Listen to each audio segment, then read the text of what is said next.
할렐루야. 약 6년 전에 제가 주례해 줬던 부부가 있습니다. 그런데 결혼하고 나서 애를 쓰고 노력을 해봐도 아이가 잘 생기지 않는 것입니다. 너무너무 아이를 갖고 싶은데 아이가 생기지 않아서 마음고생을 했습니다. 이 부부를 못 본 지 한참 됐는데 이번 주 중에 반가운 문자가 왔습니다. 제가 한번 소개해 드리겠습니다. 목사님, 저희 기쁘고 행복하게 살고 있습니다. 결혼하고 5년 만에 아이를 가졌어요. 아이를 가지는 것이 어려워 힘든 시간도 있었지만 그만큼 더 예쁘고 사랑스러운 아이도 태어나 더없이 감사한 하루하루를 보내고 있어요. 여러 번 유산하고 힘든 시간이 있었지만 역시 하나님의 때는 기쁨과 감동 그 자체입니다. 너무 예쁘고 사랑스러운 아기를 주셔서 매일매일이 감사 또 감사해요. 예쁘게 잘 키워서 아들이랑 같이 목사님 만나러 갈게요. 할렐루야. 이 문자를 받고 저는 얼마나 기뻤는지 모릅니다. 왜냐하면 이 가정은 이 아이가 잘 생기지 않는 문제뿐만 아니라 그 부모님 때문에도 마음고생을 많이 한 가정이었습니다. 그리고 이 부부가 같이 일을 하던 직장이 있었는데 또 전혀 낯선 직종으로 새로 창업을 해서 창업 초기에 참 고생을 많이 했기 때문입니다. 그런데 하나님은 그 힘든 시간을 다 이겨내게 하시고 이제는 그 모든 문제를 감사의 제목으로 간증으로 바꿔주셨습니다. 오늘 본문에도 정말 어려운 시기를 하나님의 은혜로 이겨낸 사람들의 이야기가 나옵니다. 그 사람들은 바로 이스라엘 사람들입니다. 이 이스라엘 사람들은 역사상 최악의 시기다 할 수 있는 그 시간을 보내고 있었습니다. 상황을 간단히 소개하면 이렇습니다. 배경은 사사시대 말엽입니다. 그 당시에는 제사장이 영적인 지도력을 잃었습니다. 하나님의 말씀은 희귀하여 들리지도 않았고 보이지도 않았습니다. 그리고 블레셋 백성들이 쳐들어와서 이스라엘 백성들이 패배했습니다. 또 이 패배한 것을 만회하려고 하나님께 여쭙지도 않고 여호와의 법궤를 들고 싸우러 나갔다가 그 법궤마저 뺏겼습니다. 우여곡절 끝에 그 법궤는 접경지역으로 넘어왔는데 20년째 그 법궤를 제자리로 옮겨놓지 못하고 그 자리에 놔두었습니다.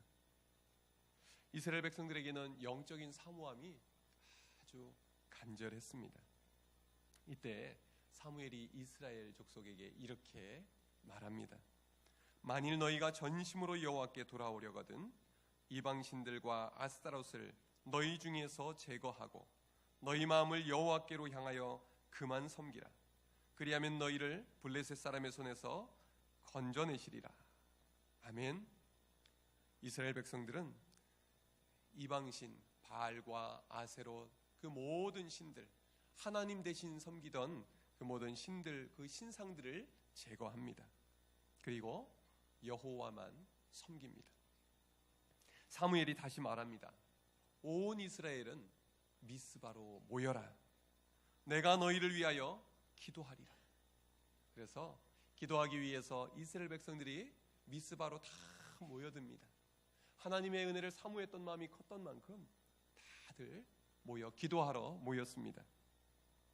자, 이제 하나님께서 은혜 주시고 응답 주실 일만 남았습니다. 그런데 이게 웬일입니까? 이스라엘 백성들이 한 군데에 모였다는 얘기를 듣고 이 블레셋 사람들이 이번이 기회다, 한 번에 몰살시킬 수 있는 기회다 하고 아주 무장을 단단히 하고 쳐들어옵니다. 이스라엘 자손들이 이 소식을 듣고 어떠했겠습니까? 두려움에 빠집니다. 전혀 싸울 준비도 없이 기도하기 위해서 모였을 뿐인데 지금 꼼짝없이 전멸당할 위기에 처했던 것입니다. 우리도 그럴 때가 있죠. 정말 은혜 받고 하나님께 더 간절히 기도하고 더 은혜를 사모하는데 우리에게 어려움이 닥쳐오지 않습니까? 우리는 간절히 기도하는데 전혀 예상치 못했던 곳에서 크고 작은 문제들이 뻥뻥뻥 터지곤 하지 않습니까? 왜 이런 일이 생기는 것일까요? 그 이유는 우리가 하나님을 제대로 믿으려 하면 할수록, 또 우리가 하나님의 은혜를 사모하면 할수록 사단이 강하게 방해하기 때문입니다. 여러분, 이럴 때 문제를 풀어나가는 해법이 무엇이겠습니까? 자, 첫 번째, 따라해 봅시다. 기도가 해법이다. 기도가 해법입니다. 우리 오늘 본문 말씀의 앞부분인데요, 8절, 우리 8절 같이 읽겠습니다. 시작. 이스라엘 자손이 사무엘에게 이르되 당신은 우리를 위하여 우리 하나님 여호와께 쉬지 말고 부르짖어 우리를 블레셋 사람들의 손에서 구원하시게 하소서 하니. 아멘. 기도하러 온 이스라엘 백성들이 모였는데 몰살당한 위협 앞에 서 있습니다. 지금 이 상황에서 살려면 어떻게 해야 되겠습니까? 상식적으로는 더 쳐들어오기 전에 도망가야 합니다. 도망가다 보면 누구는 이 블레셋 군인들에게 잡혀서 죽을지 모르지만, 또 포로가 될지도 모르지만 도망친 사람들은 살 수 있을 것입니다. 그러나 이스라엘 백성들은 사무엘에게 이렇게 부탁을 합니다. 당신은 우리를 위해서 우리 하나님 여호와께 쉬지 말고 기도해 주십시오. 우리를 블레셋 사람들의 손에서 구원해 주십시오. 도망가는 길을 택하기에 앞서서, 아니, 그 방법을 내려놓고 기도라는 방법을 택합니다.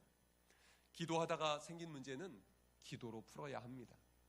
기도하다가 낙심해서 기도를 쉬는 것, 이것이야말로 사단이 원하는 것입니다.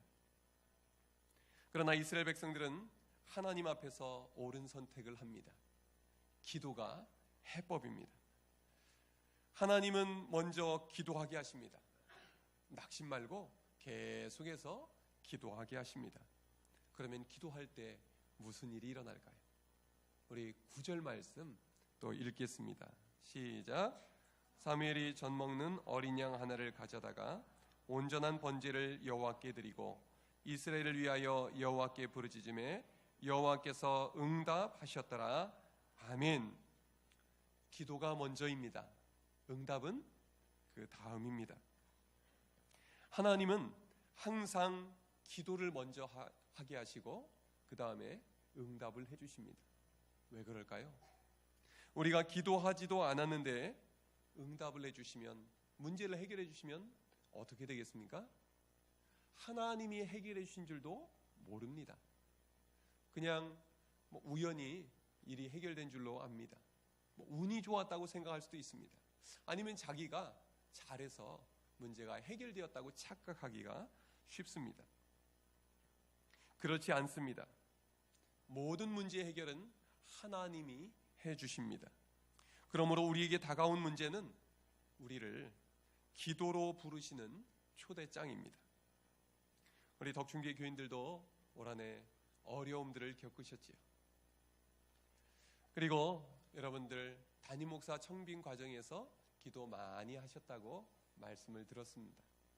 모여서 간절히 뜨겁게 기도한 분들도 계셨습니다. 각자 흩어진 자리에서 기도하신 분들도 계셨습니다. 교회를 사랑하는 마음으로 정말 어느 때보다 더 간절히 기도했던 한 해라고 생각됩니다. 저와 아내도 함께 간절히 기도했습니다. 하나님께서 기뻐하시는 교회, 하나님께서 저희를 꼭 쓰시고자 하는 교회로 보내달라고 기도하고 또 기도했습니다. 그리고 하나님은 응답해 주셨습니다. 제가 우리 덕충교회에 온 지 이제 2달이 넘어섰습니다. 고등학교 2학년인 저희 첫째 아이도 서울에서 2학년 마칠 때까지 공부하고 이제 방학이 돼서 이번 주에 아예 내려왔습니다. 우리 식구 모두 여수 시민 됐습니다. 하나님께서 덕충교인들과 저희의 기도에 응답해 주셔서 부족한 저를 이 교회로 불러주셨습니다. 그래서 그 부르심에 순종하려고 저희들이 함께 결정을 한 것입니다. 하나님께서는 저희의 작은 순종을 크게 쓰실 줄로 믿습니다. 하나님은 위기 앞에서 가장 먼저 기도하게 하십니다. 기도하면 무슨 일이 일어납니까? 응답해 주신다고 했는데요. 어떻게 응답해 주시는지 두 번째 따라해 봅시다. 하나님이 일하십니다. 우리 10절, 11절 말씀 같이 읽겠습니다. 시작. 사무엘이 번제를 드릴 때에 블레셋 사람이 이스라엘과 싸우려고 가까이 오매 그날의 여호와께서 블레셋 사람에게 큰 우레를 발하여 그들을 어지럽게 하시니 그들이 이스라엘 앞에 패한지라. 이스라엘 사람들이 미스바에서 나가서 블레셋 사람들을 추격하여 벳갈 아리에 이르기까지 쳤더라. 기도할 때 무슨 일이 일어났습니까? 하나님께서 친히 이스라엘 백성 대신에 싸워주셨습니다. 이스라엘 백성들이 이 블레셋 사람들과 싸웠으면 어떠했을까요? 지금 싸울 준비도 하지 않고 왔는데 가서 싸웠더라면 백전백패, 몰살 당했을 것입니다. 그런데요, 자기들 힘으로는 이길 수 없는 싸움인데 하나님께서 그 자리에 역사하셨습니다. 기도하면 하나님이 함께 하십니다. 기도하면 하나님이 일하십니다. 하나님께서 큰 우레를 발하시고 천둥번개가 치게 하시고 갑자기 맑았던 날씨에 천둥번개가 치니까 이 블레셋 군인들이 기겁을 합니다. 이것은 하늘이 노했구나. 겁을 먹기 시작합니다. 그리고 그들은 마음이 어지러워지면서 흩어지고 도망칩니다. 싸워보지도 않고 패잔병이 된 것입니다. 이스라엘 백성들은 싸워보지도 않고 승리자가 된 것입니다. 용기 백배해서 도망가는 그들을 뒤따라가면서 쳤다고 합니다. 하나님께서 완벽한 승리를 거두게 하셨습니다. 여러분 혹시 워룸이라는 영화 보신 분 계십니까?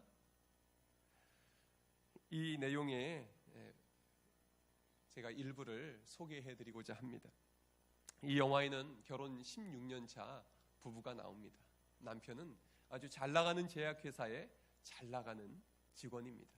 성과도 많이 올리고 연봉도 대단하고, 그런데 문제는 아내만 만나면 그렇게 싸우는 겁니다.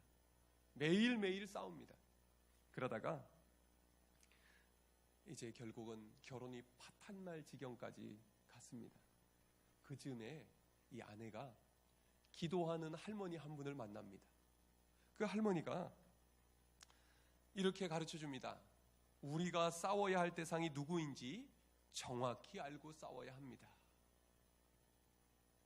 아내가 싸워야 할 대상은 남편이 아니라는 겁니다.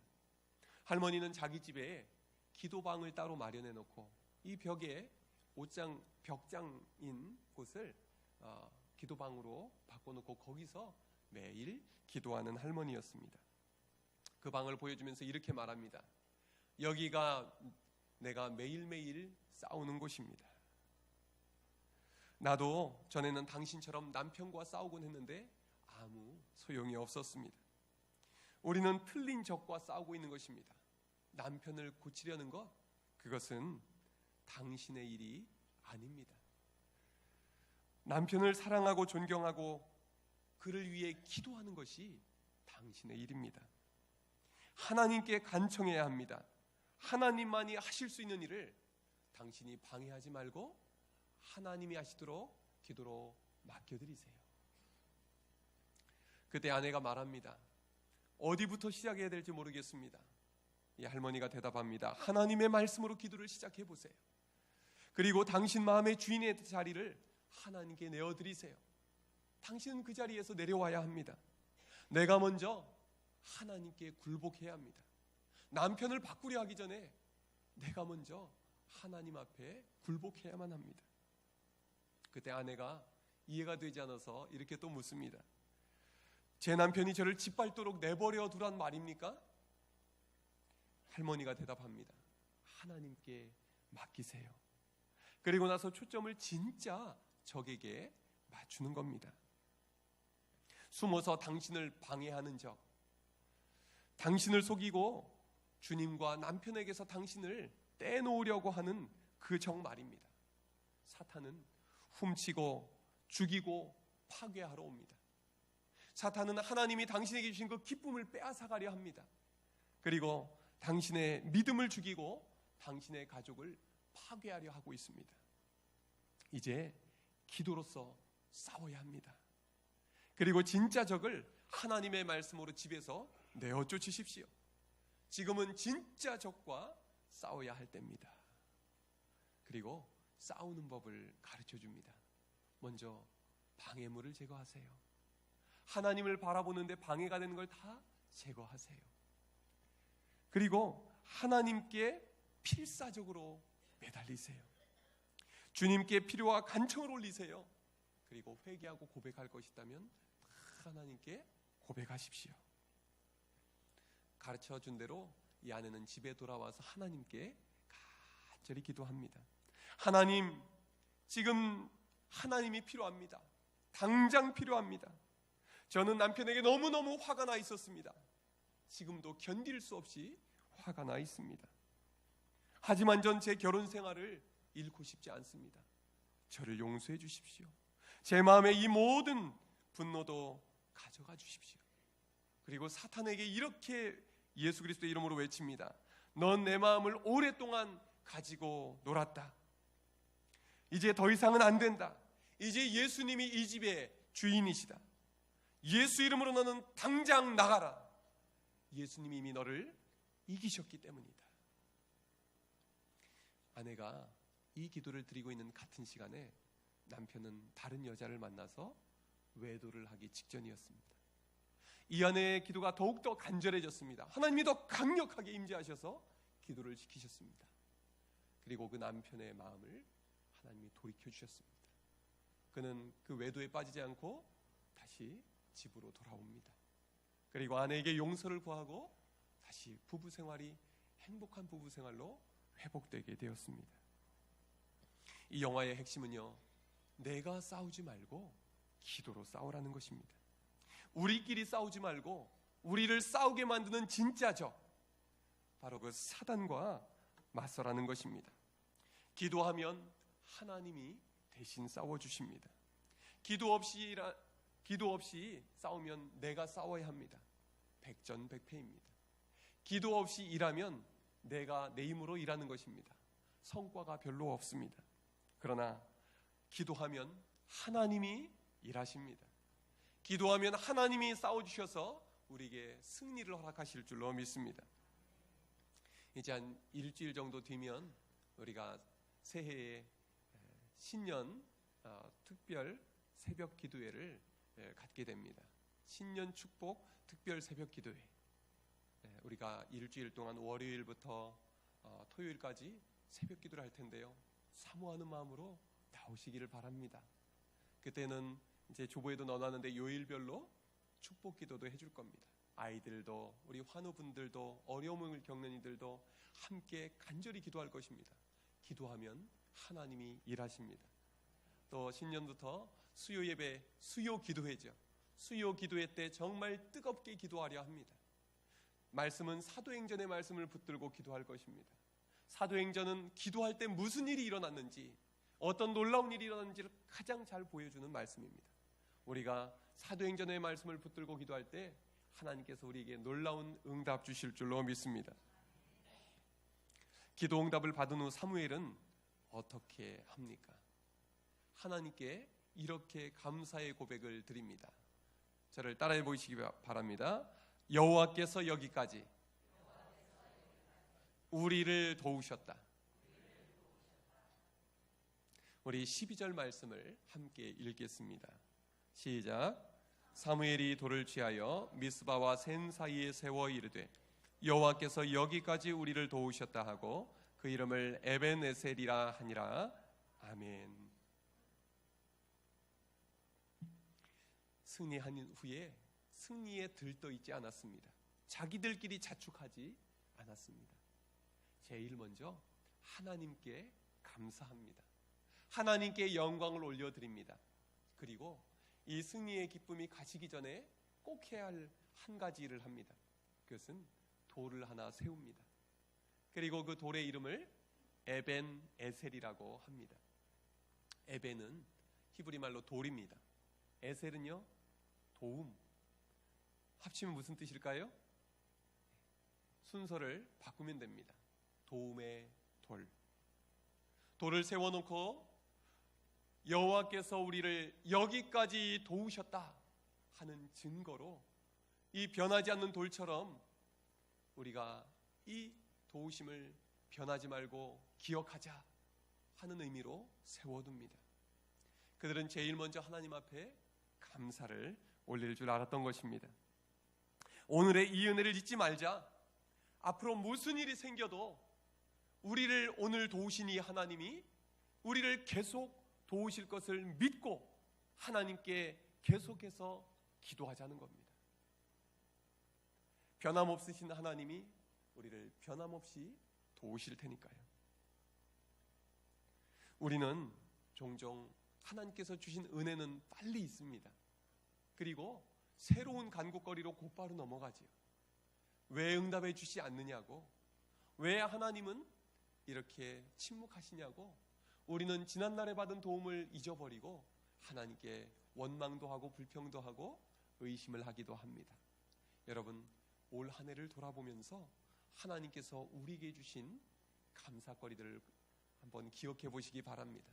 그래서 이것을 한번 기억해 보고자 지난주에 오늘 저희가 송구영신 예배 올 때 감사의 제목들을 적어보자, 뒤에는 신년도의 기도의 제목을 적어보자 그랬었지요.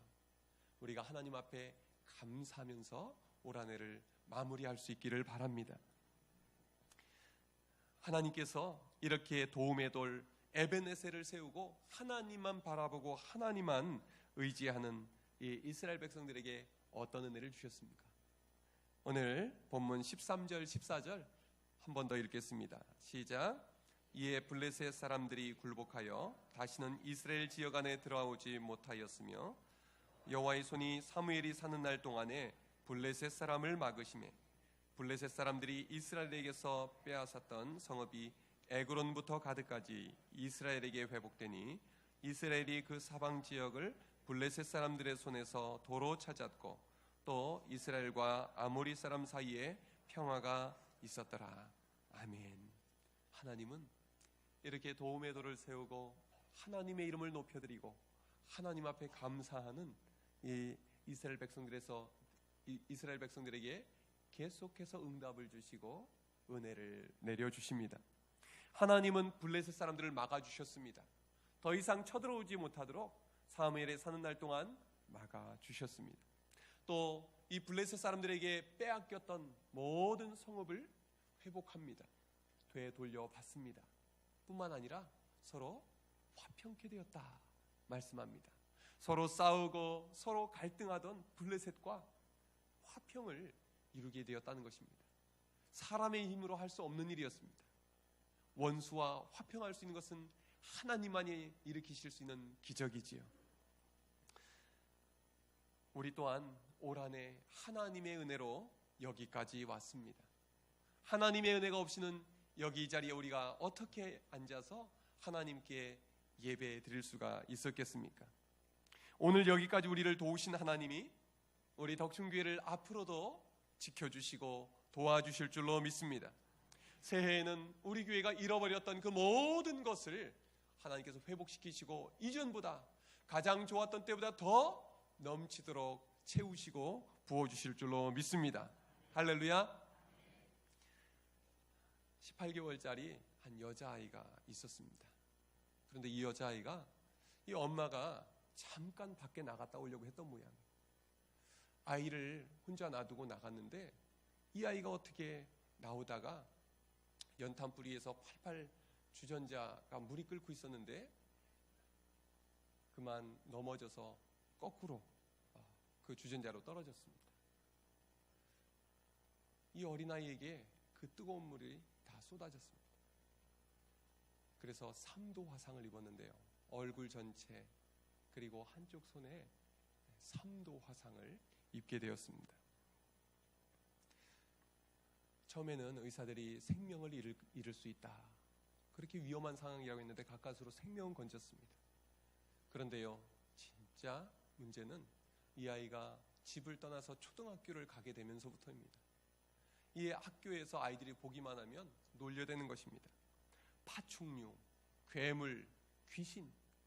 그러니까요, 이 아이가 그 얘기를 들을 때마다 죽고 싶었습니다.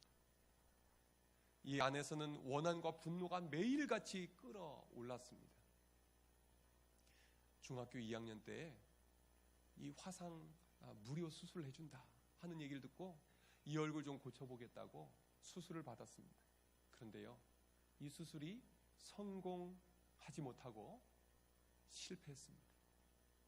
이전보다 이 흉터가 더 일그러지면서 더 흉악한 모습이 되었습니다. 이 사춘기 소녀의 마음이 오죽했겠습니까? 이 딸을 바라보는 어머니는 매일같이 마음이 무너지는 겁니다. 안타까웠던 어머니는 갈급하고 애통한 마음으로 교회를 찾게 됐습니다.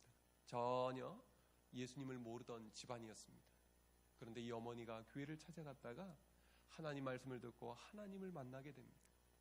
그리고 가족들을 한 명 한 명 교회로 이끌어서 모든 가족들이 예수님을 믿게 됐습니다. 그런데 딱 한 명, 이 딸만은 예수님을 믿으려 하지 않았습니다.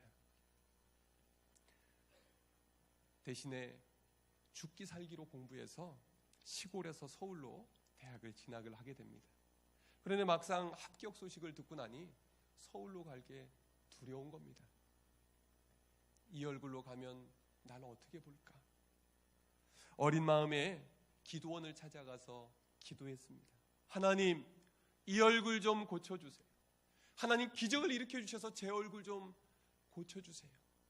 저 제대로 된 얼굴로 대학 들어가고 싶어요. 그런데요, 하나님은 응답하지 않으셨습니다. 그때부터 이 딸은 하나님으로부터 완전히 떠나버립니다. 대학에 가서는 공부만 했습니다. 그러다가 자살 시도도 했습니다. 졸업을 하고 겨우겨우 취업을 하게 됐습니다. 그런데요, 얼마 되지 않아서 2002년도에 어머니께서, 그렇게 자기를 사랑해 주셨던 어머니께서 교통사고로 세상을 떠납니다. 하나님께서는 내 인생에 왜 이렇게 잔인하실까? 하나님이 너무너무 원망스러웠습니다. 그런데 장례를 다 마치고 효도 예배를 드리는데 장례를 치러준 교회 사모님이 이런 이야기를 해주는 겁니다. 어머니께서 딸이 예수님 믿기를 그렇게 평생 한결같이 기도해 오셨습니다. 이 이야기, 이 아가씨의 마음이 움직입니다. 돌아가신 어머니의 소원이라면 내가 들어드리지. 교회 예배를 드리러 갔다가 은혜를 받고 예수님을 만납니다. 그리고 열심히 믿음 생활 하던 중에 이 목사님의 설교에 창업에 대한 꿈을 갖게 됩니다. 돈도 없습니다. 아무것도 없습니다. 그런데요, 창업에 대한 그 믿음을 가지고 창업을 시작했습니다. 그때부터 기도합니다. 연 매출 10억 원, 10명의 직원 허락해 주세요. 그런데요, 놀랍게도 하나님이 그 기도를 다 응답해 주셨습니다. 그리고 새벽 40일 새벽 기도를 드리던 중에 하나님께서 강력한 성령의 임재를 경험하게 해주십니다. 하나님께서 말씀하셨습니다. 효진아, 내가 너를 사랑한단다. 두려워하지 말고 놀라지 말아라. 내가 세상 끝날까지 너와 함께하겠다. 이 하나님의 말씀을 듣고 대성통곡을 하면서 눈물로 기도하고 또 기도합니다. 그런데요, 마음 깊은 곳에서 감사가 터져 나오는 겁니다. 하나님, 얼굴은 다쳤지만 눈 안 다치게 해주신 거 감사해요. 하나님, 저 왼손은 다쳤는데 오른손은 다치지 않은 거 감사해요. 이 얼굴이라도 필요하시면 마음껏 쓰세요. 제 생명이라도 드리겠습니다. 이렇게 해서 하나님은요, 외모를 받았던 그 내면의 모든 상처를 깨끗이 치유해 주셨습니다. 하나님은 내가 약할 때 강함이 되셨던 하나님을 증거하라는 사명도 주셨습니다. 그 이후에 기회가 돼서 기독교 방송에 출연을 했다고 합니다. 그리고 하나님의 은혜를 마음껏 간증했습니다. 그런데 기적 같은 일이 일어났습니다. 이 여인은 감히 결혼을 꿈꿀 수 없는 외모였습니다. 모두가 다 무서워하는 얼굴이었으니까요. 그런데 언젠가부터 마음의 소원을 갖고 기도했습니다. 하나님, 저도 결혼하게 해주세요. 저에게 배우자 주세요. 그런데요, 이 아가씨의 간증을 듣던 한 남자가 나타난 겁니다. 그것도 6살 연하입니다. 서로 만나서 사랑에 빠졌는데 문제는 남자의 부모님이 결혼을 허락을 하지 않은 겁니다. 이 남자는 설득하고 그래서 결국은 결혼했습니다. 지금은 아들, 딸 잘 낳고 너무너무 행복하게 살면서 간증 다니고 있습니다. 이 회사는요, 날로 성장을 해서 지금은 직원이 한 30명이나 된다고 합니다. 이 여인의 기도를, 얼굴을 고쳐달라는 그 기도를 그대로 하나님은 들어주지 않으셨습니다. 그러나 하나님은 더 놀랍게 응답하신 줄로 믿습니다. 에베네셀의 하나님이 이 여인의 하나님이 되어주셨습니다. 이 주인공은 예인건축연구소 이효진 소장입니다. 에베네셀 하나님이 이제는 우리의 하나님이 되어주실 줄로 믿습니다. 우리 덕중교회의 하나님이 되어주실 줄로 믿습니다. 여러분, 위기의 해법은 하나님께 있습니다. 하나님께 기도할 때 하나님이 일하십니다. 우리가 기도할 때 하나님은 우리와 함께 하십니다. 하나님이 함께 하시면 문제 인생, 문제 가정도 온전히 회복되는 은혜를 누릴 줄로 믿습니다. 하나님이 우리를 여기까지 도우셨습니다. 에베네셀의 하나님이 우리를 앞으로도 도우실 줄로 믿습니다. 주님을 의지하고 승리하며 나갑시다. 할렐루야. 기도하겠습니다. 하나님 아버지,